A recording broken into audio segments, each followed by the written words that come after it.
అన్నా నేను మీ తమ్ముడన్నా అన్న, తెలుగు ప్రజలందరికీ కూడా ఒకే ఒక మాట చెప్తానన్నా.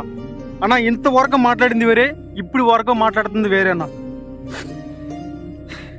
అన్న, ఒక వ్యక్తి కష్టంలో ఉంటే ఆదుకోవటం తెలుగు వాడి ధర్మం నిజంగానే. అన్న, మా అన్నయ్య కష్టాల్లో ఉన్నాడన్న, బన్నీ అన్న కష్టాలు ఉన్నాడు.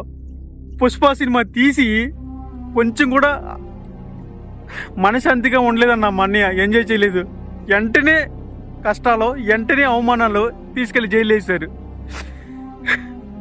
అన్న, మనిషి బాగున్నప్పుడు నువ్వు మంచోడివి, నువ్వు గొప్పడు అని చెప్పడం కదన్నా. మనిషి కష్టంలో ఉన్నప్పుడు మాత్రమే ఆదుకోవాలన్నా. అన్న, మా బన్నీ అన్న కష్టాలు ఉన్నాడన్నా. అన్న, అందరూ సపోర్ట్ చేయండి అన్న. చాలా మంది హీరోలు ఉంటారు, హీరోయిన్లు ఉంటారు, నటులు ఉంటారు. అందరూ మా అన్నయ్య బయటికి రావాలని కోరుకోండి అన్న. మీరు తలుచుకుంటే ఖచ్చితంగా పని అవుతుంది అన్న. మీరు తలుచుకుంటే ఖచ్చితంగా పని అవుతుంది.